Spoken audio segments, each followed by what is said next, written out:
गोपीजनवल्लभ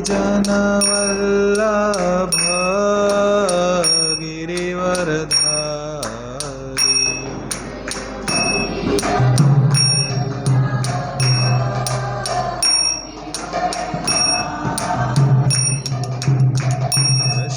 यशोदानन्दन भज जनरञ्जन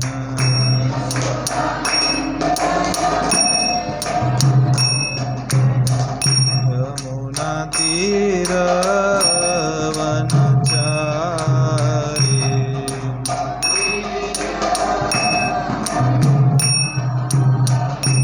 जय राधा माधव कुञ्ज विहारी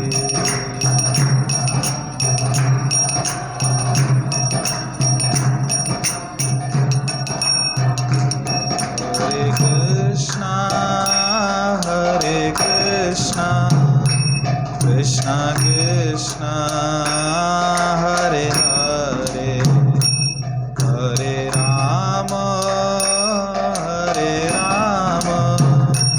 राम राम हरे हरे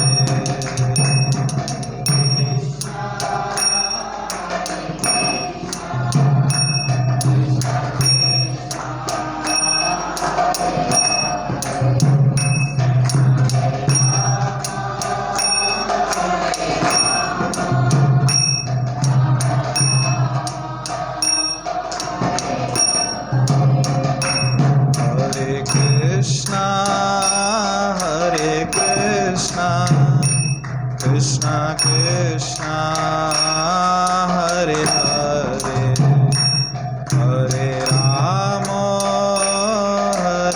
राम राम हरे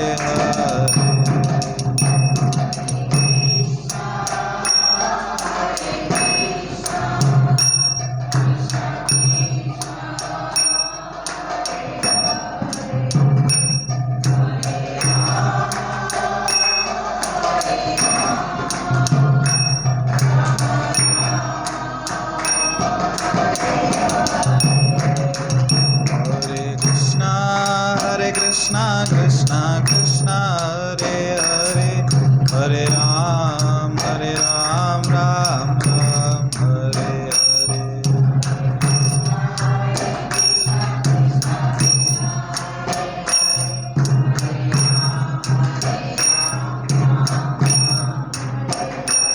हरे कृष्णा कृष्णा कृष्णा हरे हरे हरे राम राम राम हरे हरे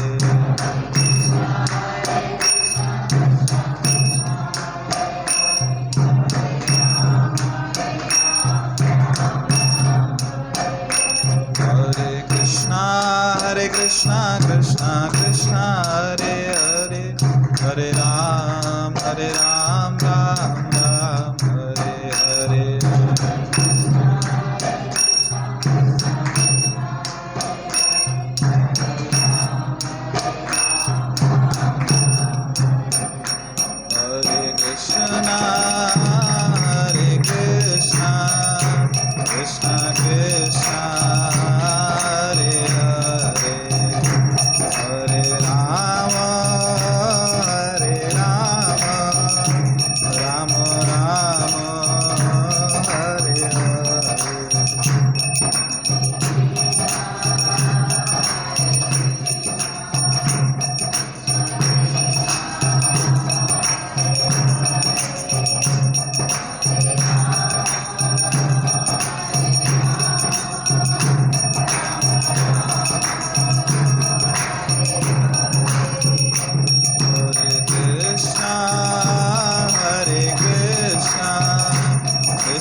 श्रील प्रभुपाद की जय। ॐ अज्ञानतिमिरन्धस्य ज्ञानाञ्जनशलाकया चक्षुरुन्मिलितं येन तस्मै श्रीगुरुवे नमः। श्रीचैतन्यमनोभीष्टं स्थापितं येन भूतले स्वयं रूप कदा मह्यं ददाति स्वपदान्तिकं।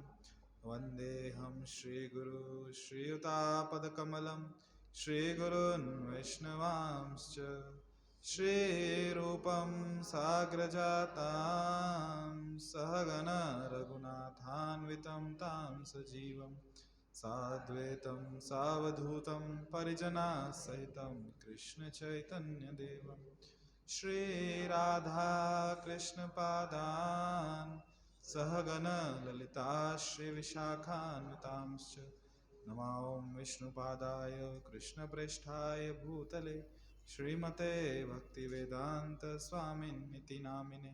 नमस्ते सारस्वते देवे गौरवाणी प्रचारिणे निर्विशेष शून्यवादी पाश्चात्य देशतारिणे। वाञ्छाकल्पतरुभ्यश्च कृपा सिन्धुभैव च पतितानां पावनेभ्यो वैष्णवेभ्यो नमो नमः। हे कृष्ण करुणा सिंधु दीनबंधु जगतपते गोपेश गोपिका कांत राधा कांत नमस्तुते। तप्त कांचन गौरांगी राधे वृंदावनेश्वरी वृषभानुसुते देवी प्रणमामि हरिप्रिये। जय श्री कृष्ण चैतन्य प्रभु नित्यानंद श्री अद्वैत गदाधर श्रीवासादि गौर भक्तवृंद। हरे कृष्णा कृष्णा कृष्णा हरे हरे हरे राम राम राम हरे हरे।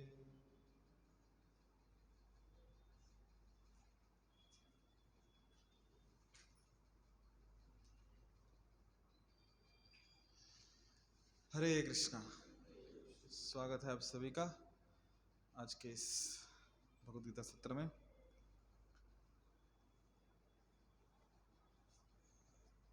आज का क्लास आरंभ करने से पूर्व आपको कुछ याद है क्या?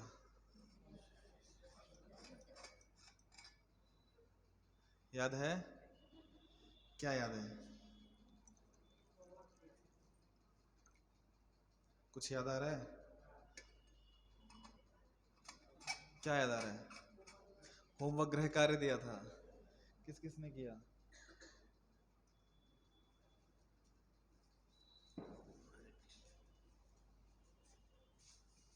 जी, किस किस ने किया? किया सबने?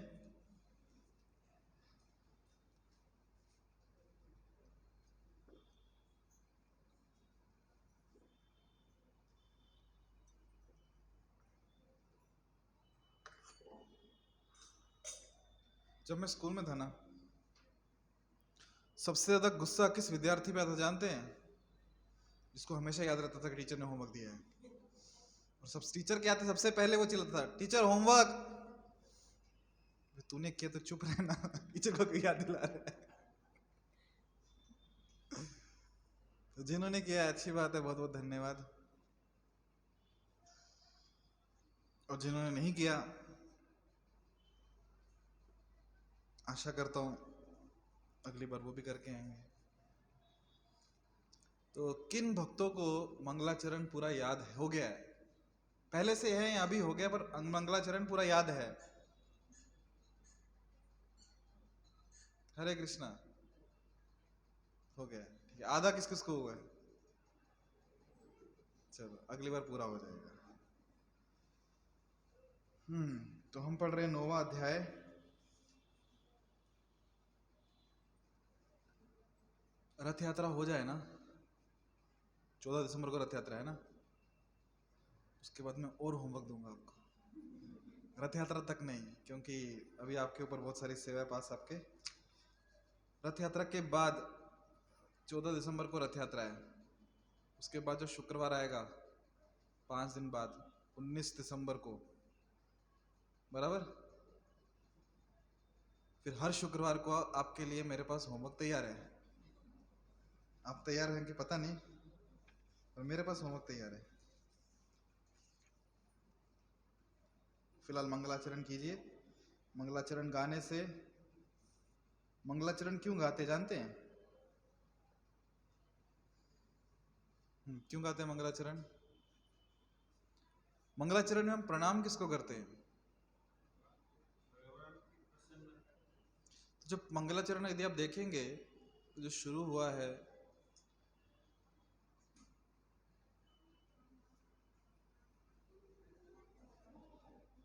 पंखे चाहिए क्या?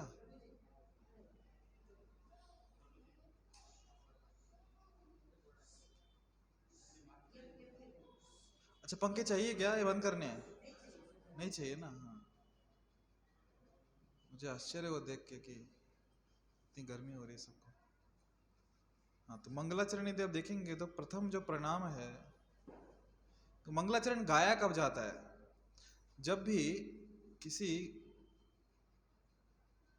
जब ऑन करने की बंद करना है?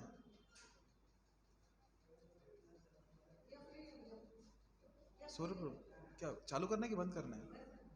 तो चालू क्यों कर रहे हैं फिर?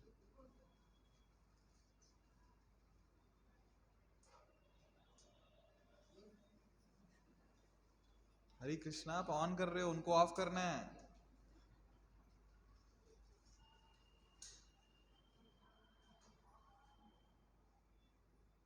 हाँ, चलो बैठ जाइए अभी सभी।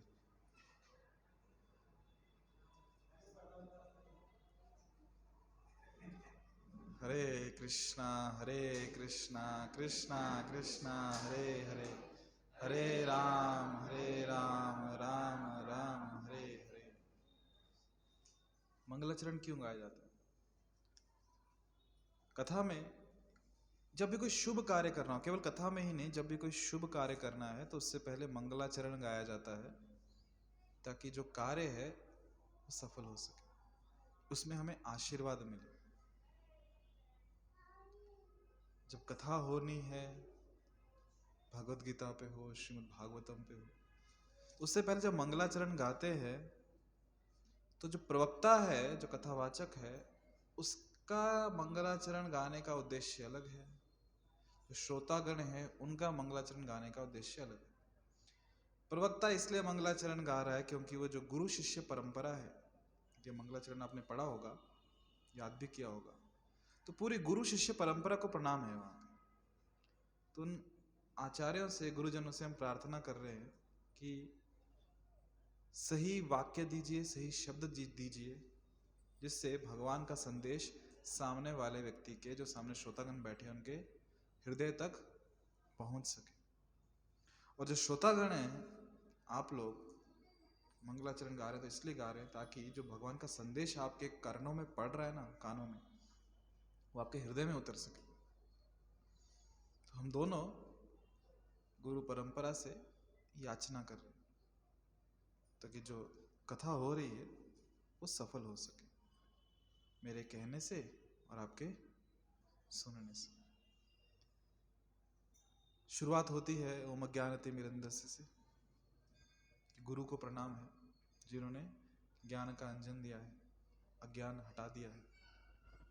और फिर आगे महाप्रभु के जो गण हैं विशेष, षड गोस्वामी हैं, अद्वैताचार्य हैं, पंच तत्वों को प्रणाम है, कृष्ण भगवान को है, विशेषकर श्रील प्रभुपाद जी को है, सभी वैष्णवों को है, श्रीमती राधा रानी को है, उनकी सखियों को है, विशेष ललिता सखी, विशाखा सखी, पंच तत्वों को प्रणाम मंत्र है और हरे कृष्ण महामंत्र है। इसलिए मंगलाचरण गाया जाता है। पूरी गुरु शिष्य परंपरा को उसमें प्रणाम हो जाता है कि उनके आशीर्वाद से हम जो कथा है, जो भगवान के संदेश है, उस पर चर्चा करेंगे, ताकि जो बोलने वाला व्यक्ति है उसे भगवान सद्बुद्धि दे, उसे भगवान सही शब्द दे जो आप तक पहुंच सके, और आपके भी वो शब्द जो है कानों में से उतर के हृदय में पहुंच सके और आपके जीवन में परिवर्तन आए। तो आपको भी प्रेरणा मिले इन शब्दों से, भगवान के वचनों से, और मुझे भी, प्रवक्ता को भी भगवान के वचनों से प्रेरणा मिले। इस दरवाजे को बंद कर दो। ठीक है, तो ये है मंगलाचरण का उद्देश्य। तो केवल कथा ही नहीं, जब भी आप कहीं पे भी कुछ शुभ कार्य कर रहे हो तो प्रयास करना चाहिए कि हमें मंगलाचरण हम गाएं, जोर से नहीं तो मन में। और समय यदि कम है तो कम से कम पहला प्रभुपाद जी का प्रणाम मंत्र तो होना ही चाहिए। जितना समय है पूरा गा सकते तो बहुत अच्छा है, नहीं तो कम से कम गुरु को प्रणाम, प्रभुपाद जी को प्रणाम, पंचतत्व को प्रणाम और हरे कृष्ण महामंत्र। और भी समय कम है तो कम से कम गुरु को तो प्रणाम अवश्य होना चाहिए। तो ये विधि है। जैसे प्रसाद लेने से पहले क्या करते हैं हम लोग? प्रार्थना करते हैं ना, महाप्रसादे गोविंद। तो वैसे ही शुभ कार्य करने से पहले गुरु शिष्य परंपरा को हम प्रणाम करते हैं। जैसे आपने नोटिस किया होगा कि कभी मीटिंग्स होती हैं हमारी, तो मीटिंग से पहले हम क्या करते हैं? मंगलाचरण गाते हैं ना, ताकि वो भी सफल हो जाए। ठीक है, तो आते हैं आज के इस श्लोक के ऊपर। अध्याय क्रमांक कौन सा है? 9 है ना।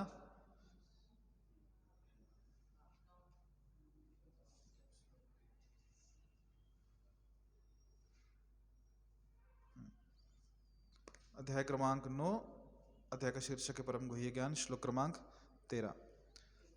महात्मानस्तु मां पार्थ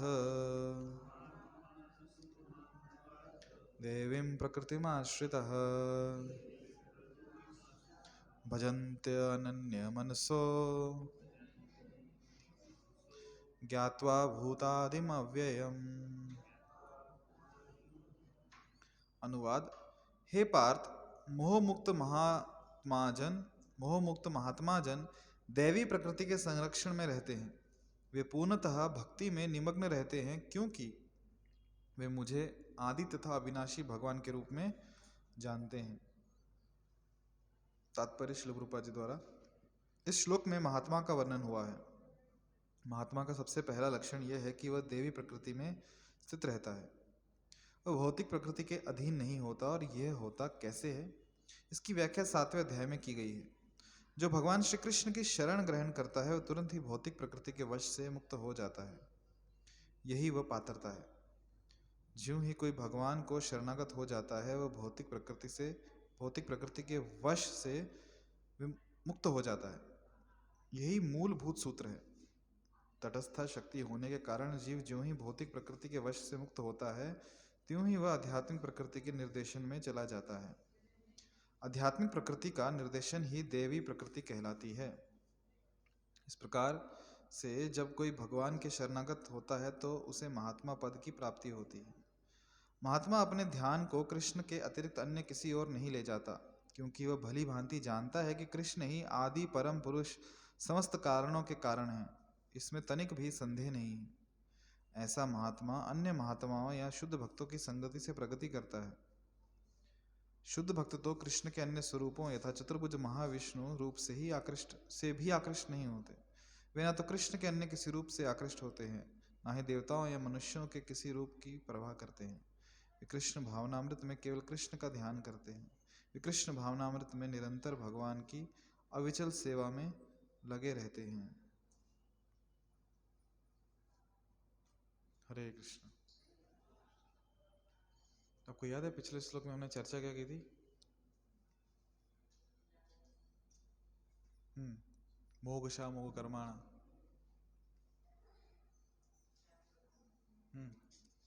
क्या था? क्योंकि मैं इसलिए पूछ रहा हूं इस श्लोक में क्यों आए सीधा, कनेक्शन होना चाहिए ना कि पिछले श्लोक में क्या चर्चा है जिसके बाद हम यहां पे आए। क्या था? आपने बराबर बोला कि कौन लोग भगवान की शरण में नहीं जाते, वो 4 प्रकार के लोग हमने चर्चा की थी। अच्छा, इस पे भी होमवर्क दिया था ना? हाँ, 7.14, 15, 16 पढ़ने के लिए। आशा को मैं नहीं पूछूंगा किसने पढ़े किसने नहीं पढ़े पर आशा करता हूँ सबने पढ़े होंगे। Be positive. ठीक है, तो हाँ, तो हमने चर्चा की थी कि जो लोग मोहग्रस्त होते हैं वे आसुरी तथा नास्तिक विचारों के प्रति आकृष्ट रहते हैं। इस मोहग्रस्त अवस्था में उनकी मुक्ति आशा, उनके सकाम कर्म तथा ज्ञान का अनुशीलन सभी निष्फल हो जाते हैं। जो लोग इस प्रकार मोहग्रस्त होते हैं। किस प्रकार मोहग्रस्त होते हैं? इस प्रकार। किस प्रकार? चर्चा की थी ना पिछली बार। किस प्रकार मोहग्रस्त है? कौन किसे मोहग्रस्त कहा गया है? उसका उत्तर उसके पिछले श्लोक में क्या है? क्या है? 11वां श्लोक।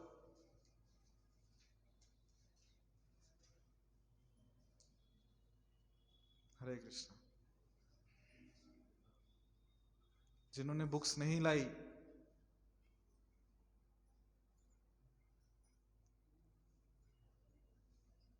उन्हें क्या कहा जाए? कम से कम ऑनलाइन तो निकाल लो। हाँ, क्योंकि बिना बुक्स के क्लास में आने का उतना लाभ नहीं होगा। लाभ होगा, उतना लाभ नहीं होगा। तो अपनी अपनी पुस्तकें लेके आए साथ में। हाँ, तो किसे क्या चर्चा हुई है श्लोक क्रमांक 11 में? हाँ, मूढ़ व्यक्ति के बारे में। कौन मूढ़ व्यक्ति है? क्या करते हैं वो लोग? जब भगवान प्रकट होते हैं तो साधारण मानते हैं, उनका उपहास करते हैं। हाँ, तो ऐसे लोगों के बारे में क्या कहा गया है? आसुरी हैं, नास्तिक है, उनके सभी प्रयास क्या होते हैं? निष्फल हो जाते हैं। बराबर। अभी ये तो हो गए मूर्ख लोगों के बातचीत, उनके बारे में कहा जो भगवान का उपहास करते हैं, मजाक उड़ाते हैं। अभी इस श्लोक में भगवान क्या बता रहे हैं? पहले वो मोहग्रस्त है। पिछले श्लोक में जिनके बारे में चर्चा हुई वो क्या है? मोहग्रस्त है, नास्तिक है ना, आसुरी भाव का आश्रय लिया, और उनके जितने प्रयास हैं सब क्या होते हैं? निष्फल हो जाते हैं। कैसे प्रयास?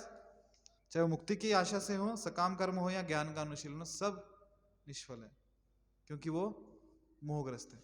और अभी श्लोक क्रमांक 13 में क्या कह रहे हैं? जो मोह मुक्त हैं।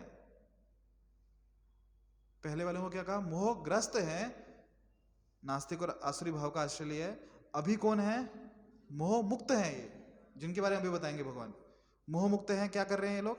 इन्होंने देवी प्रकृति के संरक्षण में रहते हैं ये लोग। जो मोह मुक्त है ना, किसके संरक्षण में है? देवी प्रकृति के संरक्षण में। वे पूर्णतः भक्ति में निमग्न रहते हैं, क्योंकि वे मुझे आदि तथा अविनाशी भगवान के रूप में जानते हैं। ये किनके बारे में बात हो रही है? जो मोह मुक्त हैं। और जो मोहग्रस्त है उनके बारे में क्या कहा है? भगवान कहते हैं वो मेरे बारे में नहीं जानते, है ना। श्लोक क्रमांक 11 में क्या कह रहे हैं?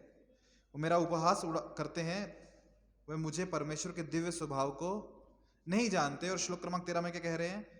जो मोह मुक्त हैं वे पूर्णतः भक्ति में निमग्न रहते हैं, क्योंकि वे मुझे आदि तथा अविनाशी भगवान के रूप में जानते हैं। मतलब जो लोग भगवान को जानते हैं वो मोह से मुक्त हैं, जो नहीं जानते वो मोह से ग्रस्त हैं। समझ गए? बस यही है श्लोक, हो गया। हरे कृष्ण। ये श्लोक बहुत महत्वपूर्ण है। बहुत बार प्रश्न पूछा जाता है कि भगवत गीता में, श्रीमद् भगवत गीता में क्या कहीं पे श्रीमती राधा रानी का नाम है क्या? तो इस श्लोक में कहां पे है? देवीम प्रकृतिमाश्रिता। प्रकृति अर्थात भगवान की शक्ति। तो भगवान की कितनी शक्तियां हैं? दो। कौन कौन सी? परा और अपरा। और तीसरी शक्ति है तटस्था। तटस्था मतलब जीव। परा शक्ति मतलब भगवान की आध्यात्मिक शक्ति, और अपरा भौतिक शक्ति। तो जो महात्मा है किसके आश्रय में है, किसके संरक्षण में है? देवीम प्रकृति मतलब भगवान की अंतरंगा शक्ति श्रीमती राधा रानी, उनके आश्रय में। और यहां पे जो विशेषकर जो शब्द है कि देवी प्रकृति के आश्रय में कौन है, कहते हैं महात्मानस्तु। महात्मा लोग, महापुरुष, महात्मा। कौन है ये महात्मा लोग और कहां पाए जाते हैं? जंगलों में। महात्मा कहां मिलते हैं? जंगलों में। महात्मा किसे कहते हैं? महात्मा वो व्यक्ति नहीं है केवल जिसने महात्मा के वस्त्र धारण किए। महात्मा वो व्यक्ति नहीं है केवल जो पॉलिटिक्स में है। महात्मा वो व्यक्ति नहीं है केवल जिसने खाना पीना छोड़ दिया है। महात्मा वो व्यक्ति नहीं है जिसने केवल योग का अभ्यास कर रहा है। महात्मा शब्द की परिभाषा समझनी चाहिए कि महात्मा कौन है।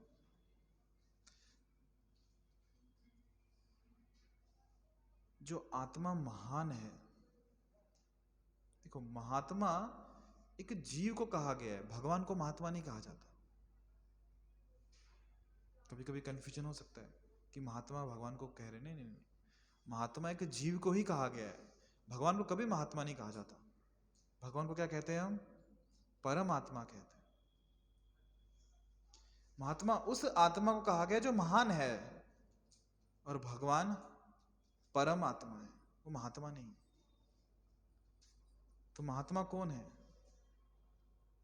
जिसने भगवान का आश्रय लिया। वो जीवन की किसी भी परिस्थिति में हो सकता है, आयु के किसी भी अवस्था में हो सकता है, किसी भी आश्रम में हो सकता है, किसी भी वर्ण में हो सकता है, या वर्ण आश्रम के बाहर भी हो सकता है। पर जिसने भगवान का आश्रय लिया है वो कौन है? कौन है? वो महात्मा है।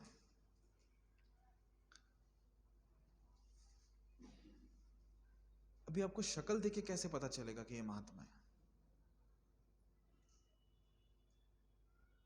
अच्छा, हमारी परिभाषा, कृष्ण की परिभाषा अलग है, पर हमारी एक परिभाषा होती है। परिभाषा अर्थात कि जिसे प्री कंसीव्ड नोशंस भी कह सकते हैं, या हिंदी में कहे तो एक पूर्व निर्धारित मन संकल्पना होती है हमारी कि महात्मा मतलब ऐसे दिखना चाहिए, उसने ऐसे बैठना चाहिए, उसने ऐसे बोलना चाहिए, उसका व्यवहार ऐसा होना चाहिए। अगर हमारी परिभाषा में वो नहीं बैठता तो महात्मा नहीं होता ना। हमारे हिसाब से महात्मा मतलब एकदम उसने धीरे से बात करनी चाहिए, उसने भागना नहीं चाहिए, धीरे से चलना चाहिए, है ना। महात्मा मतलब उसने भगवा ही पहनना चाहिए। महात्मा मतलब उसने कभी गुस्सा नहीं करना चाहिए, है ना। महात्मा मतलब उसने गाली नहीं देनी चाहिए। महात्मा मतलब उसने कभी हिंसा नहीं करनी चाहिए, किसी को मारना नहीं चाहिए। महात्मा मतलब उसने पॉलिटिक्स में ध्यान ही नहीं देना चाहिए। हमारी अलग अलग, सही भी हो सकती है, गलत भी हो सकती है, पर हमारी अलग अलग धारणा है महात्मा को लेकर कि महात्मा कौन होता है। पर कृष्ण की भी एक परिभाषा कि महात्मा मतलब कौन? देवीं प्रकृति में आश्रिता। एक तो जो भगवान की अंतरंगा शक्ति है उसके संरक्षण में है, और उसने आश्रय भी लिया हुआ है भगवान की दिव्य प्रकृति का। क्योंकि बिना आश्रय लिए तो जीव रह नहीं सकता। या तो भौतिक प्रकृति का आश्रय लेगा, या आध्यात्मिक प्रकृति, देवी प्रकृति का आश्रय लेगा। तो जिसने भौतिक प्रकृति का आश्रय लिया है, जाने अनजाने में, वो कौन है? मोहग्रस्त। जिसने आध्यात्मिक शक्ति, भगवान की अंतरंगा शक्ति, देवी प्रकृति, उनका आश्रय लिया, वो कौन है? मोहमुक्त है। अभी कैसे पता चलेगा महात्मा? अर्जुन महात्मा है कि नहीं है? अर्जुन महात्मा है कि नहीं है? युधिष्ठिर महाराज कैसे पता महात्मा है? भगवान के आश्रम में। महाभारत में ना एक व्यक्ति है भीमसेन, जो कौरवों को पकड़ पकड़ के मार रहा था, से फाड़ रहा था पूरा, उनको छाती फाड़ रहा था, हृदय बाहर निकाल रहा था, पूरे शरीर में खून ही खून था कौरवों का उसको लगा हुआ था। गर्जना करके एकदम जोर से सबको बेहोश कर रहा था। सोचिए, अब घर से निकले, आज मुझे महात्मा के दर्शन करने हैं, और सामने आपको भीमसेन दिख रहे हैं, किस अवस्था में? फाड़ते हुए किसी को, गर्जना करते हुए। आप बोलेंगे मैं तो महात्मा के दर्शन करने आया था, ये कैसे महात्मा है? इतनी हिंसा! महात्मा तो हमने सुना है हिंसा नहीं करते, किसी को गाली तक नहीं देते, और ये तो हाथापाई पे उतर आए, इतना हाथों से ही फाड़ रहे सीधा। और यदि महाभारत पढ़ेंगे तो जो गालियां दी हैं, लिटरली गालियां दी हैं, जो क्रोध में आके आपस में एक दूसरे को शब्द कहे हैं, आप सोचो कि सच में ऐसी भी गाली देते हैं क्या? गालियां दी हैं। क्यों? तो क्या वो महात्मा नहीं रहे? अभी गालियां दे रहे हैं, वो तो खून निकाल रहे हैं सामने वाले का, मारपीट कर रहे हैं, क्रोध कर रहे हैं। तो क्या भीमसेन महात्मा है या नहीं है? कैसे कह सकते हो? आपने कभी ऐसे महात्मा देखे हैं क्या? कैसे कहेंगे कि भीमसेन महात्मा है? हाँ, भगवान के आदेश का पालन कर रहे हैं, भगवान के आश्रय में है वो, भगवान की तरफ से है ना। तो महात्मा के कार्य क्या है, महात्मा को समझना कितना आसान नहीं है। उसको उसकी चेतना से समझा जा सकता है कि वो महात्मा कार्य किस लिए कर रहा है, किसकी प्रसन्नता के लिए कर रहा है। भीमसेन जब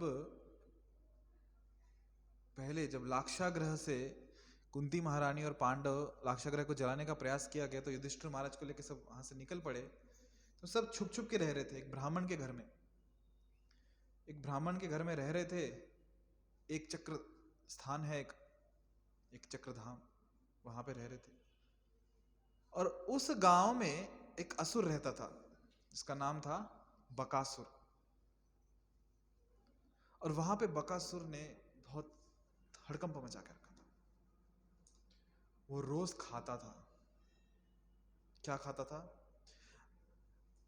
एक्चुअली सीन ऐसा है कि जिनके घर में, जिन्होंने इनको आश्रय दिया था, पांडवों को और माता कुंती को, ब्राह्मण परिवार, उस दिन उनके घर में रोने की आवाजें आ रही थी, रो रहे थे। तो कुंती महारानी ने सुना कि रोने की आवाज आ रही है, तो उनके घर में गए, पूछा कि आप रो क्यों रहे हैं। तो उन्होंने पूरी कहानी सुनाई। बोले एक असुर है, वो गांव में सबको खा जाता है, हड़कंप मचा के रखा था, इसलिए गांव ने निर्धारित किया है कि हर 15 दिन में एक बार एक व्यक्ति स्वयं जाएगा उसका शिकार बनने, ताकि वो गांव में हड़कंप ना मचाए। और उसके लिए खाने को बहुत सामान लेके जाना पड़ता है। क्या लेके जाना पड़ता है? एक हाथ गाड़ी भर के। हाथ गाड़ी देखिए आपने, कितनी बड़ी होती है? एक हाथ गाड़ी, इतनी बड़ी हाथ गाड़ी नहीं। वो हाथ गाड़ी उस जमाने की थी, बहुत बड़ी हाथ गाड़ी थी, जितना हमारा आपने ट्रक देखा 18 टायर वाला, इतनी बड़ी हाथ गाड़ी।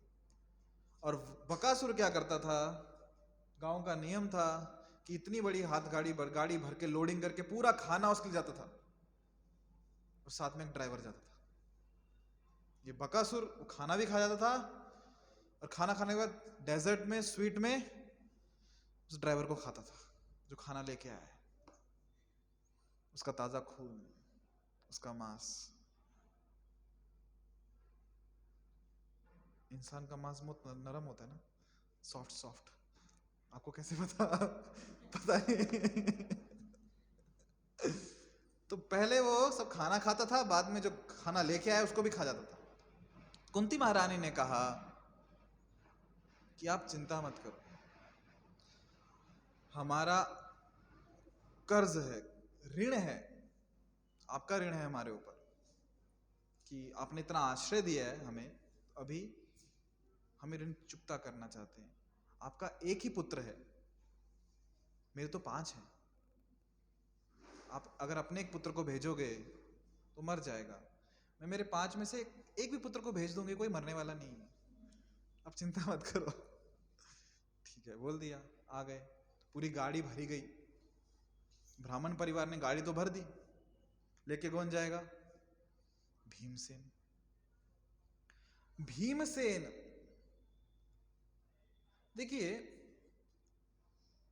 भीमसेन का एक नाम है, भगवत गीता का प्रथम अध्याय दिया, आपने पढ़ा है? 9वें अध्याय तक आगे डेफिनेटली प्रथम अध्याय पढ़ा होगा। उसमें जब दुर्योधन द्रोणाचार्य को सामने वाली सेना का वर्णन करते हैं, सामने से कौन कौन लड़ने आया है, तो भीमसेन को भीमसेन कह के संबोधित नहीं करते, कहते हैं शंख सा, विशेषकर जब शंख बजे, किसने बजाया है, वृकोदर शब्द उपयोग होता है। वृकोदर मतलब बहुत बड़ा है और खाता भी बहुत है और काम भी बड़े बड़े करता है। वृकोदर कौन, भीमसेन। इसका उदर, उसको भूख बहुत लगती है तो बहुत खाता है और कार्य भी विशाल करता है। हरकुलियन टास्क प्रोपा जी इंग्लिश में लिखते हैं। अभी वैष्णव को, महात्मन को केवल बाह्य दृष्टिकोण से हम परख नहीं सकते। हम नहीं कह सकते नहीं नहीं नहीं ये शूद्र वैष्णव है, ये क्षत्रिय वैष्णव है, ये ब्राह्मण वैष्णव है, ये वैश्य वैष्णव है। ऐसे करने तो अपराध है। वैष्णव वैष्णव है, नहीं नहीं नहीं ये जापानी वैष्णव है, ये चीनी वैष्णव है, ये अमेरिकी वैष्णव है, ये भारतीय वैष्णव है, ये पाकिस्तानी वैष्णव है, ये बांग्लादेशी वैष्णव है, ये रशियन वैष्णव है, वो वैष्णव है। तो भीमसेन बेशक बहुत खाते थे, शरीर की आवश्यकता थी वो उनकी। सबके शरीर की अलग अलग आवश्यकताएं होती हैं। यहाँ जो हम सब बैठे हैं हमारे भी सबके शरीर की अलग अलग आवश्यकताएं, सब एक समान नहीं है, पर सब क्या है, वैष्णव है। तो हम नहीं कह सकते कितने भूखड़ है, नहीं, उनकी शरीर की आवश्यकता है। अब कोई व्यक्ति आईटी में जॉब करता है, दिन भर बैठे रहता है, कितना खाएगा, मुश्किल से 2 रोटी। और कोई व्यक्ति खेत में जाके काम करके आ रहा है, वो कितना खाएगा, बहुत खाएगा। अभी मैं छोटा था तो घर में घर का काम चल रहा था, तो जो लेबर होते हैं उनके भी बच्चे होते हैं, वहीं पे थे। तो माता मेरी मम्मी खाना बना रही थी, रोटी बनाई, मैंने खाई, मेरे भाई ने खाई, सबने खाई, घर पे पूरे परिवार ने खा ली। अभी उसको भी भूख लगी थी, उसके लिए भी बनाई, गरम गरम बनाई, उसने खाई, खाया, अचार के साथ, सब्जी शायद से खत्म हो गई थी पर अचार के साथ दिया उसको। तो 1 रोटी, 2 रोटी, 3 रोटी, अभी तक तो ठीक था, इतनी हम भी खा लेते थे। उसके बाद 4, 5, मैं तो ठीक है ऊपर नीचे कर रहा हूँ सीढ़ियों से, पर मम्मी को टेंशन आ गया, कोई बीमार ना हो जाए। कितनी खा रहा है, पर उसके लिए नॉर्मल था वो।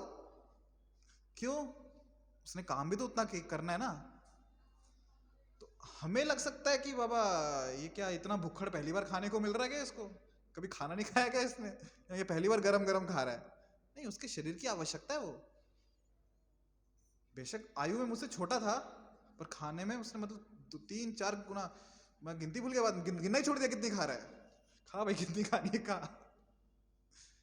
तो शरीर की आवश्यकताएं अलग अलग होती हैं, पर महात्मा महात्मा है क्योंकि उसने कृष्ण का आश्रय लिया। तो भीमसेन चल पड़े वो हाथ गाड़ी लेके, बहुत बड़ी, उसमें सब सामान खाने पीने का भर के। अभी सोचिए, भीमसेन खाना लेके जा रहे हैं, किसके लिए, किसी और के लिए, ये कैसे बर्दाश्त कर सकते हो। क्योंकि यहाँ पे वो रह रहे थे तो ब्राह्मण के वेश में भिक्षा मांग के खाते थे, और जब भिक्षा में कोई वस्तु आती थी तो पांडव क्या करते थे, माँ को सामने रख देते हैं, माँ ये आज भिक्षा में मिला है। जैसे शिष्य लगते हैं ना, जो भिक्षा में मिलता है शिष्य गुरुजन के सामने रख देते हैं, गुरु महाराज ये भिक्षा में मिला है। गुरु महाराज सब रख लेते हैं, और फिर जब भोजन का समय हो तो जिसको गुरु बुलाते हैं उसको प्रसाद मिलता है। जिसका भूल के, उस दिन नाम लेना भूल गया, दिमाग से निकल गया, उस दिन उसको प्रसाद ही नहीं। ये गुरुकुल का सिस्टम है, जब तक गुरु नहीं बुलाएंगे शिष्य को प्रसाद नहीं। तो माँ कहती थी कुंती महारानी, बेटा जितना भी लाए हो बांट के खा लो। और बंटवारा कैसे होता था, जितना भी आज भिक्षा में मिला है उसके 2 हिस्से होते थे, टोटल इसके 2 हिस्से। एक हिस्सा कुंती महारानी और 4 भाई खाते थे, और एक हिस्सा अकेले भीमसेन खाते थे। ऐसे बंटवारा होता था। तो आप कह सकते हो ये तो रिजर्वेशन कोटा हो गया, ये तो गलत है। नहीं, उनकी आवश्यकता है वो भीमसेन की। देखो, जब होता है ना इक्वालिटी, बराबरी होनी चाहिए, तो वैसे नहीं होती बराबरी, सबकी आवश्यकताएं अलग अलग होती। 5 लोग हो और 5 को 2 ही रोटी मिलनी चाहिए, क्यों भाई, एक को आवश्यकता है 5 रोटी की, दूसरी क्या 1 रोटी में खत्म हो जाता है, उसको 2 क्यों चाहिए, उसके लिए एक्स्ट्रा है वो। भीमसेन की वो आवश्यकता थी। अभी भीमसेन सोचो ना, हर दिन भिक्षा मांग के खा रहे हैं। भिक्षा में कोई एकदम भर के नहीं मिलता, थोड़ा बहुत मिलता है, उसमें भी अब बांट के खाना है। इतने दिनों से तो पेट नहीं भरा था उनका। आज सामने एक बड़ी गाड़ी भर के खाना है, 56 भोग, फीस्ट है फुल, और मैं खुद खाना लेके जा रहा हूं उसको खिलाने के लिए। इतने दिन से मैं भूखा हूं। तो भीमसेन खुद खाते खाते जा रहे हैं। आपको पता है कि नहीं पता नहीं, होटल में कभी कभी ऐसा होता है, जो वेटर है ना वो लेके जाता है और खुद बीच बीच में थोड़ा चख के देख लेता है कैसा बना है। एक स्टूडेंट है होटल मैनेजमेंट का, मेरी पहचान का है, तो वो होटल में काम करता है, तो अंदर की बातें पता चलती है। वही खाते खाते, हाँ सर, सामने लोगों को क्या पता कितना ग्राम तोल के लाया है। तो भीमसेन खाते खाते जा रहे हैं, इतने दिनों के बाद 56 भोग स्वादिष्ट भोजन व्यंजन मिल रहे हैं। जब तक उसके पास पहुंचे तब तक सब खत्म कर दिया। और उसको वो देख रहा है, गाड़ी तो आ गई, खाना कहाँ है, खाना डालना भूल गए क्या। तो देखिए कि भीमसेन सब खा पी के आराम से मस्त टुन्न हो गए एकदम। उनको आया गुस्सा, खाना मेरे लिए लाया और खुद खा गया। अभी जब उस असुर ने देखा, उसकी दृष्टि पड़ी कि भीमसेन खा रहे हैं। क्या खा रहे हैं? खाना खा रहे हैं। किसके लिए? जो मेरे लिए लाया उस गाड़ी में खा रहे हैं। तो उस असुर ने आक्रमण किया किसके ऊपर? भीमसेन के ऊपर। अभी देखो, आप भोजन कर रहे हो और आपको पता चले एक ही प्लेट है, खाने वाले 2 लोग हैं, और कोई और व्यक्ति आके बैठ गया, या फिर वो वहां पे, आप यहां पे हो, प्लेट बीच में है, आप क्या करोगे? क्या करोगे? इसमें 2 उत्तर हो सकते हैं प्रवृत्ति के ऊपर। या तो बोलोगे आप खा लीजिए,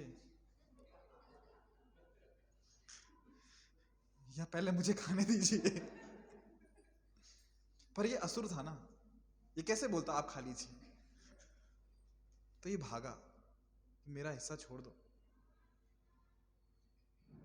पर जब वो भागा आक्रमण करने के लिए भीमसेन के ऊपर, भीमसेन ने बायां हाथ उसकी तरफ किया और उसको रोक के रखा, तो रुक, तब तक मैं खा लेता हूं। उसको बाएं हाथ से पकड़ के रखा तब तक, जब तक पूरा खत्म ना हो गया। पूरा खा लिया। हाँ, अब बोल, क्या बोल रहा है? और फिर जो दोनों में युद्ध हुआ, ऐसा युद्ध हुआ, बहुत लंबा युद्ध चला, और भीमसेन ने केवल पीटा ही नहीं, इसको बकासुर को इतना मारा, इतना मारा, जिसे कहते ना, कोई पहचान भी नहीं पाया उसको कि वो बकासुर है। इतना मारा, इतना मारा कि उसके हाथ, पांव, सर, पूरा शरीर के अंदर चले गए थे। इतना पिटाई किया, मतलब वो एक असुर का गोला बन गया था, पूरा लिटरली गोला बन गया था। इतनी पिटाई की उसकी। ये कौन है? भीमसेन, महात्मा। ऐसे महात्मा के दर्शन हो गए तो हम तो दूर से भाग जाएंगे। पर वो महात्मा है, क्यों? क्योंकि भगवान का आश्रय लिए। तो महात्मा केवल वो नहीं जो शांत रहता है ना, आशीर्वाद देते रहता है, ये भी उनका आशीर्वाद है। तो महात्मा अर्थात जिन्होंने भगवान का आश्रय लिया। श्रील प्रभुपाद जी ने एक बार पत्र लिखा M.K. गांधी जी को। उससे प्रचलित थे वो, महात्मा गांधी, है ना, महात्मा टाइटल था उनके पास। तो प्रभुपाद जी ने उन्हें पत्र लिखा कि वो पत्र उन तक पहुंचा नहीं पहुंचा, उन्होंने पढ़ा नहीं पहुंचा, पर प्रभुपाद ने उनको पहले ही चेतावनी दी थी कि अभी हो गया, देश आजाद हो गया, तो जो आपका टाइटल है महात्मा, तो अभी राजनीति छोड़िए और आइए अपनी फील्ड में, महात्माओं की फील्ड में भगवान का आश्रय लीजिए, नाम जप कीजिए। पता नहीं वो उन तक पहुंचा कि नहीं पहुंचा। और अगले ही साल 48 में ना,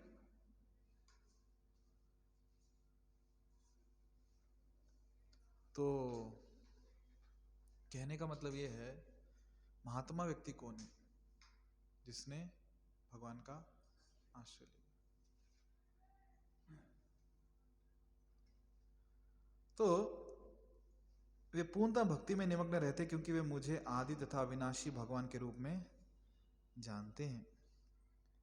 प्रभुपाद जी तात्पर्य में कह रहे कि महात्मा अपने ध्यान को कृष्ण के अतिरिक्त अन्य किसी और नहीं ले जाते क्योंकि वह भली भांति जानता है कि कृष्ण ही आदि परम पुरुष समस्त कारणों के कारण, और कहीं तक ध्यान नहीं जाने देते। उनका ध्यान पूरा कहां पे है? कृष्ण की सेवा में। ये महात्मा है। फिर वो शरीर से हो सकता है बहुत सारे कार्य कर रहे होंगे, बहुत सारे उत्तरदायित्व तो निभा रहे होंगे।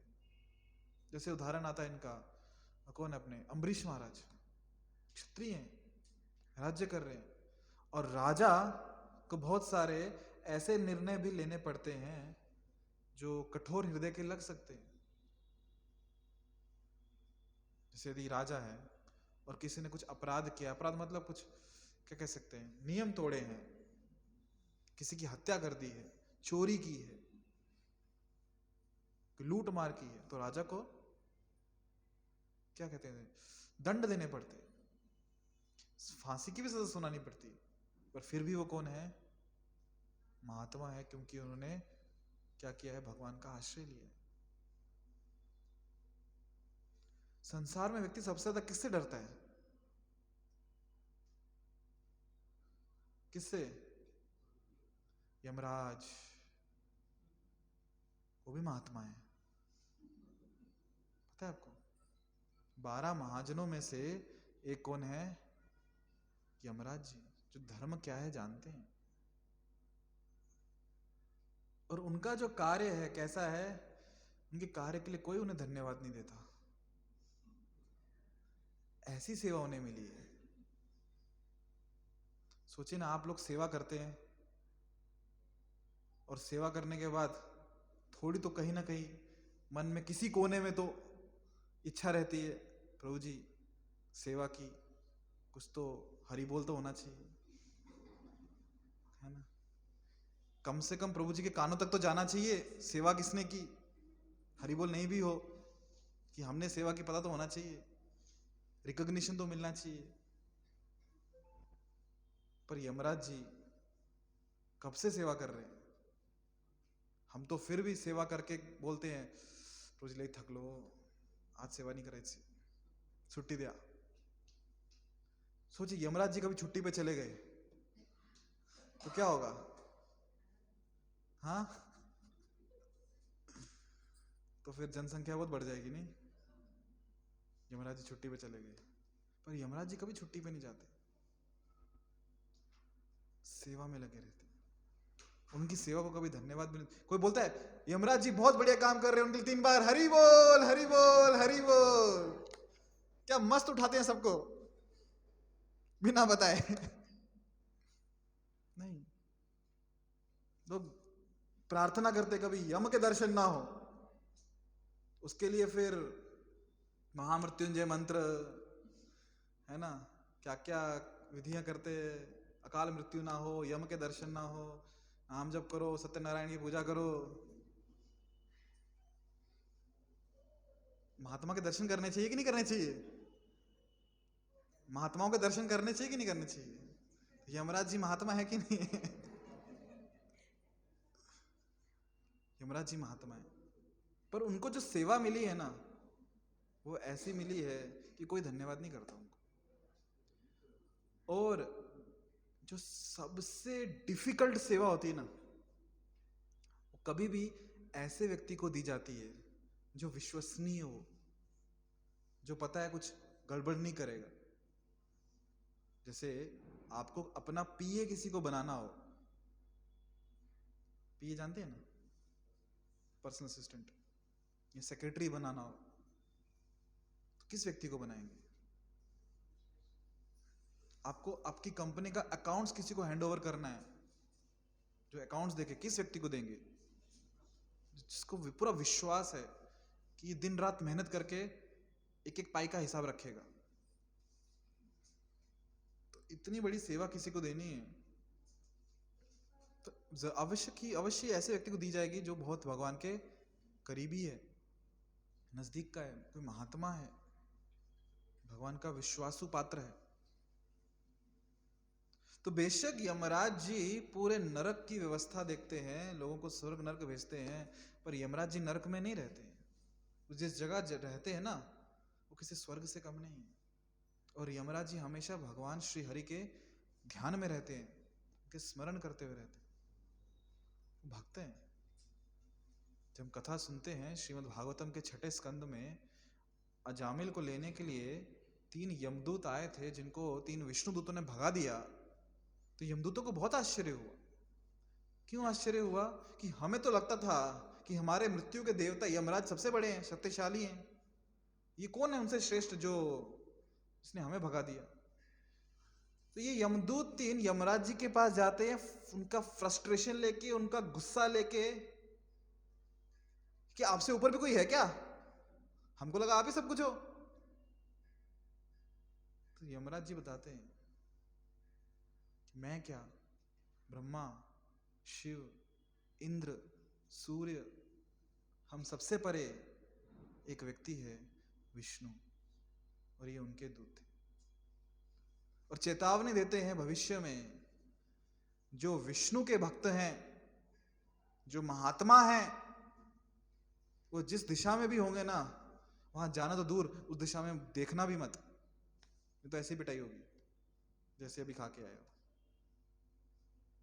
तो यमदूतों को विशेष इंस्ट्रक्शन है कि जहां पे महात्मा लोग रहते हैं, कौन महात्मा?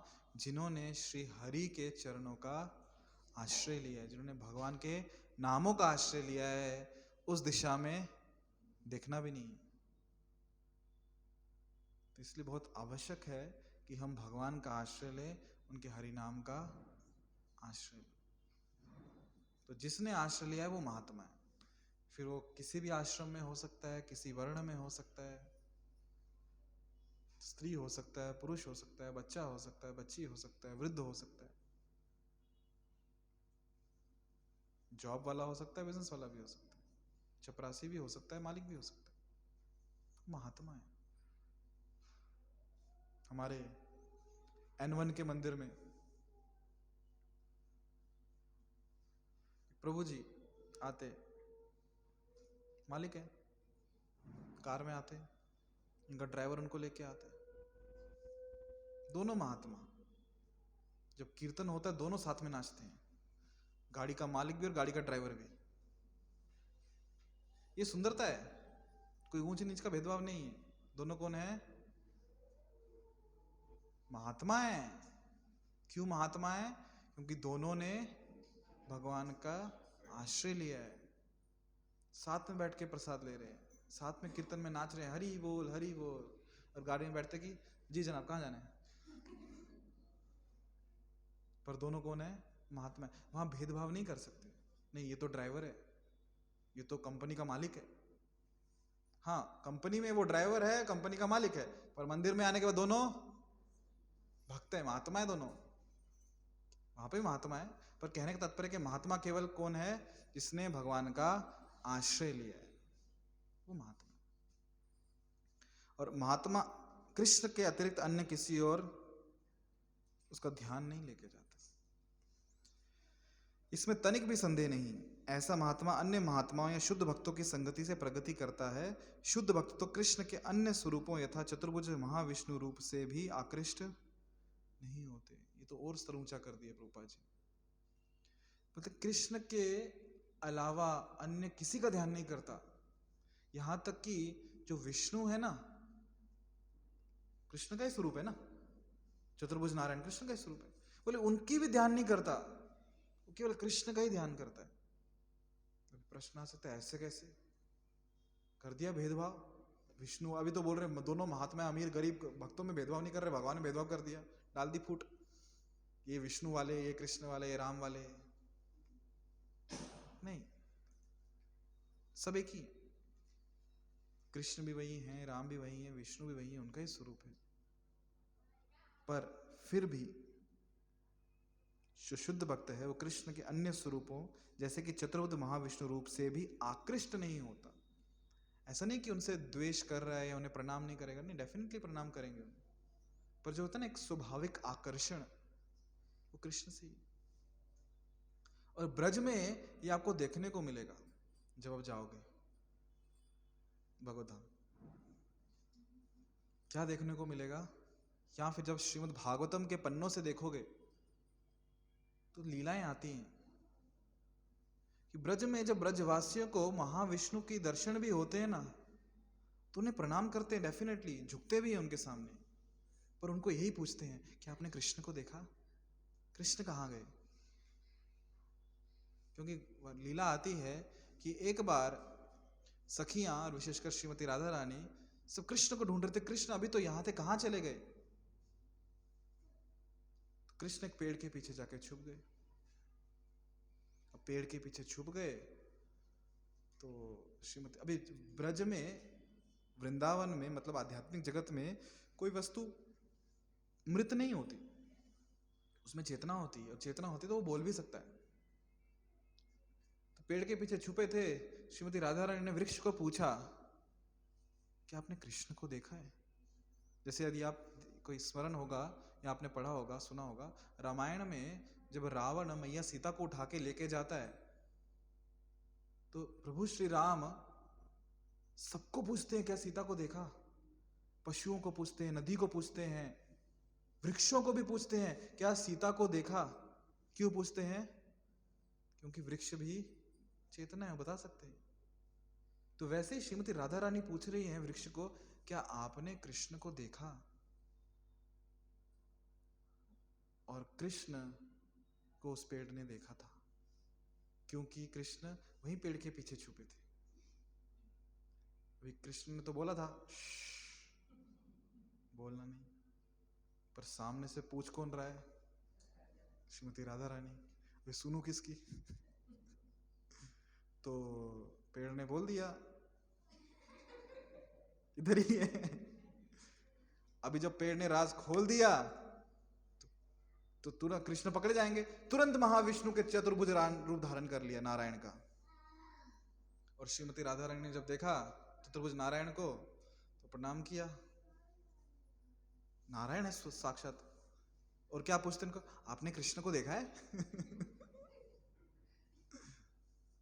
अभी जब श्रीमती राधा रानी को सामने देख के महाविष्णु, कृष्ण कैसे चतुर्भुज नारायण में रह सकते थे उस स्वरूप में? प्रेम है ना वहां पे, तो अपने आप वो ना चाहते हुए भी दो हाथ गायब हो गए और कृष्ण स्वरूप में सामने आए और पकड़े गए। और बाद में ये सीन हो गया, बाद में कृष्ण आए उस पेड़ के पास, क्या बोला था तुमको? चुप रहने को बोला था ना, बात पचती नहीं क्या पेट में? कृष्ण ने उस पेड़ को पकड़ा और मोड़ दिया पूरा। आज भी यदि आप ब्रज में जाएंगे ना, वो पेड़ आज भी मुड़ा हुआ, वहीं पे वो पेड़ जिस स्थान पे भगवान ने गोवर्धन को उठाया था ना, उस स्थान के पास ही है। आज भी पेड़ मुड़ा हुआ है। जनरली पेड़ मुड़ा हुआ नहीं होता, वो पेड़ ऐसे, कपड़े को कैसे आप मोड़ते हो, है ना, निचोड़ते, वैसे वो पेड़ ऐसा निचोड़ा हुआ खड़ा है, बट ऐसे घुमा हुआ, पूरा ट्विस्टेड है। हाँ, तो ये कथा क्यों सुनाई मैंने? हाँ, जो शुद्ध भक्त है ना, हमेशा आकृष्ट कहां पे है? कृष्ण के स्वरूप में, उन्हीं का ध्यान करता है, उनके अलावा कुछ भी नहीं।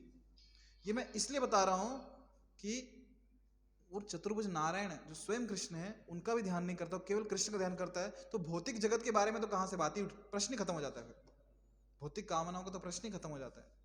तो किसका चिंतन करता है? केवल और केवल कृष्ण का।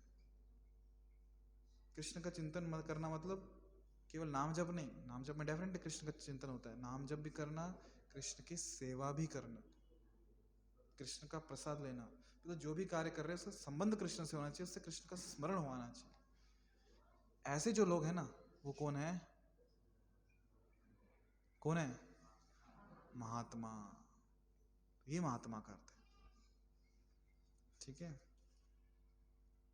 वे ना तो कृष्ण के अन्य किसी रूप से आकृष्ट होते हैं, ना ही वे देवताओं या मनुष्यों के किसी रूप की परवाह करते हैं। वे कृष्ण भावनामृत में केवल कृष्ण का ध्यान करते हैं। वे कृष्ण भावनामृत में निरंतर भगवान की अविचल सेवा में लगे रहते हैं। केवल एक ही, वे कृष्ण भावनामृत में निरंतर भगवान की अविचल सेवा में लगे रहते हैं। अविचल मतलब बिना विचलित हुए भगवान की सेवा में लगे रहते हैं। ऐसे जो लोग हैं ना, वो कौन है? वो महात्मा है। और वो कौन है? मोह से मुक्त हैं, क्योंकि मोहग्रस्त होके हम सेवा नहीं कर पाएंगे, और जब सेवा करेंगे तो मोह से मुक्त हो जाएंगे। अगर आप मोह में हैं तो आपसे सेवा नहीं होगी, ये स्वाभाविक है। क्यों सेवा नहीं होगी? क्योंकि आपको कृष्ण के लिए बहुत कुछ याद आएगा, मुझे ये भी करना है, ये भी करना है, ये भी करना है, तो सेवा कैसे करेंगे? पर जब मोह से मुक्त हैं, या फिर जब सेवा करने के लिए दृढ़ निश्चय कि मुझे सेवा करनी है, तो मोह से ग्रस्त नहीं होंगे, फिर मोह से मुक्त होते जाएंगे और सेवा करते जाएंगे। अच्छा, तो महात्माओं की भी सेवा करनी चाहिए, बराबर है। तो अचानक एक प्रश्न मेरे मन में आया, विशेषकर जिन लोगों की शादी हो चुकी है, जो गृहस्थ आश्रम में, उनसे मेरा प्रश्न है, क्या आपके पति या आपकी पत्नी महात्मा है कि नहीं है?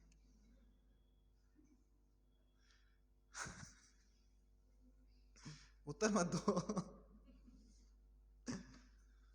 तो महात्माओं से व्यवहार ऐसा ही होना चाहिए कि ये कौन है? महात्मा है। मेरे पति तो देवता है, महात्मा है, और जो पत्नी है वो महात्मा है, देवी है, महात्मा है। क्यों? क्योंकि कृष्ण का आश्रय लिया। और महात्माओं को बुरा नहीं कहना चाहिए, महात्माओं से क्या कहते हैं उसे, अपशब्द नहीं कहने चाहिए, महात्माओं का सम्मान करना चाहिए। महात्माओं से झगड़ा भी नहीं करना चाहिए, महात्माओं से उनके आशीर्वाद की याचना करनी चाहिए।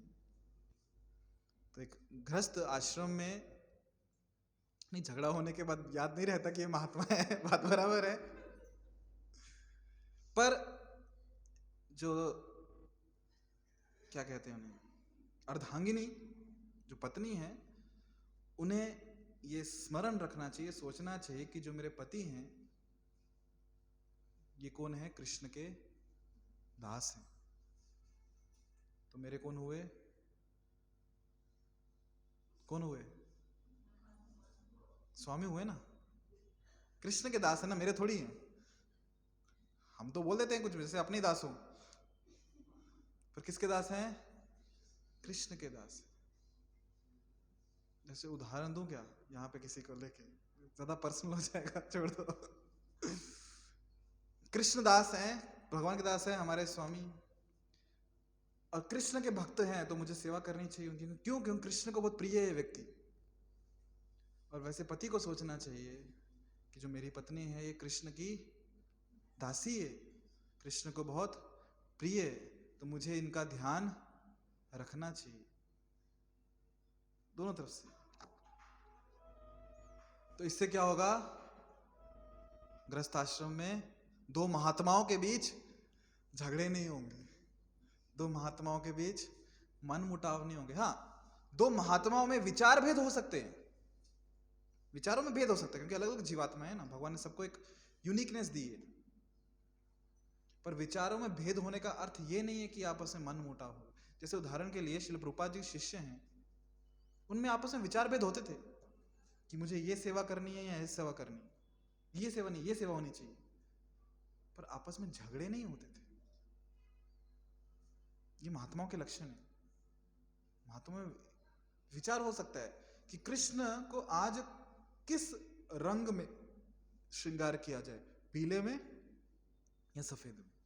एक भक्त कह सकता है, एक महात्मा कह सकते हैं कि वैष्णव जो पुजारी हैं, जो सेवा कर रहे हैं, श्रृंगार कर रहे हैं मंदिर में, कि नहीं नहीं नहीं, आज उन्हें पीले वस्त्र पहनाते हैं, पीतांबरी पहनाते हैं कृष्ण को।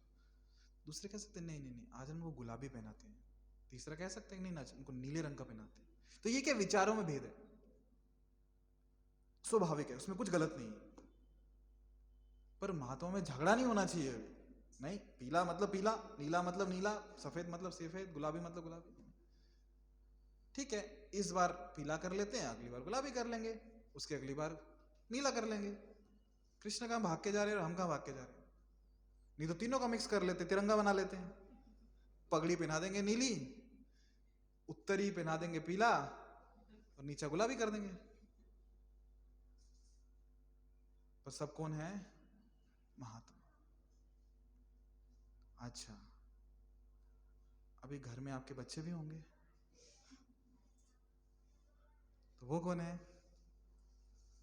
महात्मा है कि नहीं है? कृष्ण का आश्रय लिया कि नहीं उन्होंने? और बच्चों, आपके माता पिता कौन है? महात्मा है कि नहीं? आपको लगते हैं कि नहीं लगते, वो बात अलग है। माता पिता को बच्चे लगते हैं कि नहीं, बात अलग है। पर वो कौन है? महात्मा है, क्योंकि उन्होंने भगवान का आश्रय लिया है। आज की जनरेशन बच्चे जो माता पिता को, हालांकि माता पिता ने बच्चों को सुनाना चाहिए, पर थोड़ा रिवर्स हो गया है, बच्चे माता पिता को सुनाते हैं। ये कलयुग है ना, कलयुग में सब कुछ उल्टा होता है। बारिश कब आनी चाहिए? बरसात के मौसम में। कलयुग में कब आती है? बरसात को छोड़ के। जनरली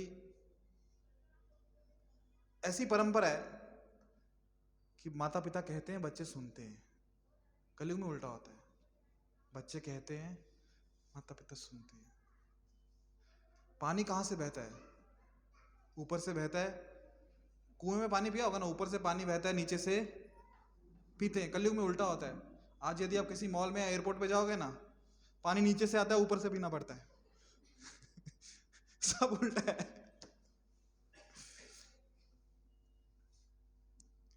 तो कलयुग बहुत विचित्र है, बहुत विचित्र है। यहां सब उल्टा होता है।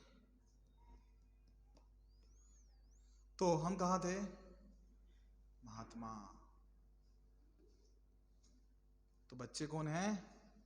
महात्मा। और माता पिता कौन है? महात्मा। तो अभी बच्चे कहेंगे, पप्पा मारू नका, मी महात्मा है, पाप लागे तुम्हाला। नहीं नहीं, कभी कभी देखो, महात्मा है, बच्चे भी महात्मा, पिताजी भी महात्मा है। पर जब महात्मा गलत दिशा में जा रहा है, छोटा वाला, तो बड़े महात्मा का उत्तरदायित्व है कि छोटे महात्मा को, उत्तरदायित्व उनकी सेवा है वो, कि छोटे महात्माओं की सेवा करे, उन्हें सही रास्ते पे लेके आए, है ना। तो सेवा स्वरूप कभी कभी डांट भी लगानी पड़ सकती है, क्योंकि बच्चे बैठे हैं, तो क्या पता, बच्चों का दिमाग बहुत तेज चलता है, घर पे जाके बोलेंगे, प्रभूजीने काय सांगितलं, लक्षात नाही का, महात्मा सांगू नका काहीतरी, काही पण सांगू नका। तो कहने का उद्देश्य ये, क्योंकि ना, जैसे मैंने शुरुआत में कहा था, हम सबकी ना एक धारणा बन चुकी है महात्मा मतलब क्या, उसके बाह्य वेशभूषा को लेके, उसके बाह्य वर्ताव को लेके। वो महात्मा नहीं। महात्मा कौन है? जिसने भगवान का आश्रय लिया। और हमको पता नहीं, डिफॉल्ट आ जाता है अपने आप सबकॉन्शियस माइंड में, चेतना में, कि दुनिया में जो भी नाम जप करता है सब महात्मा है सिवाय मेरे घर वालों के। क्यों आता है पता नहीं। वो कहते हैं अति परिचित अवज्ञात। ज्यादा रोज का उठना बैठना हो ना, तो अवज्ञा होने लगती है फिर। तो इसलिए बहुत बार कहा भी जाता है कि गुरु के भी ज्यादा नजदीक नहीं रहना चाहिए, क्या पता अवज्ञा ना हो जाए, अति परिचय हो गया तो। इसलिए प्रभुपाद जी के शिष्य हमेशा कहते थे, उनके एक प्रभुपाद जी के शिष्य बता रहे थे कि हमारा एक ही डर रहता था हमेशा, कि हम कभी प्रभुपाद जी को सस्ते में ना ले लें। सस्ते में ना ले लें मतलब अति परिचित अवज्ञात ना हो जाए, कि हम बहुत भाग्यशाली हैं कि प्रभुपाद जी का संग हमें मिल रहा है, और इस कृपा को कहीं हम सस्ते में नहीं ले ले, जैसे बाकी लोगों से उठते बैठते तो प्रभुपाद के साथ भी उठते बैठते। प्रभुपाद जी परम गुरु हैं, विश्व गुरु हैं, शुद्ध भक्त हैं, महात्मा हैं। तो महात्मा का एक ही लक्षण है, उसने भगवान का आश्रय लिया है, वो कृष्ण के अलावा और कुछ भी नहीं सोचता। कम से कम वो प्रयास तो कर रहा है, और शुद्ध भक्तों के सानिध्य में आके उसमें प्रगति कर रहा है। तो हमें महात्माओं का सानिध्य लेना है, हमें महात्मा बनना है, जैसे बाकी लोग महात्मा हैं, ऐसे हमारे घर वाले भी महात्मा हैं। ठीक है, हरे कृष्ण।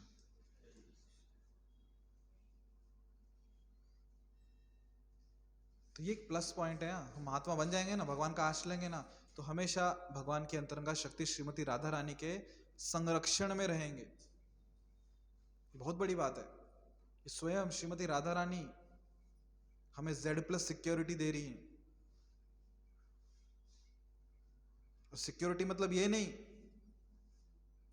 कि बहुत बार लगता है भगवान संरक्षण दे रहे हैं, Z+ सिक्योरिटी मिल रही है, मतलब अभी कोई गाली नहीं दे पाएगा हमें। जो गाली देगा बस सीधे ही उसको खत्म कर देंगे भगवान। कोई किसी ने हमें पीठ पीछे निंदा की तो भगवान उसको हार्ट अटैक दे देंगे। किसी ने हमको मारा तो भगवान दिखेंगे, वो आएंगे नरसिंह भगवान बन के, जैसे प्रहलाद को रक्षा करने आए थे, हिरण्यकश्यप को। एक बेटा कहता है पप्पा को, पप्पा मारो मत मुझे, मैं भी प्रार्थना करूंगा नरसिंह भगवान को, नहीं तो ये मतलब नहीं है संरक्षण का।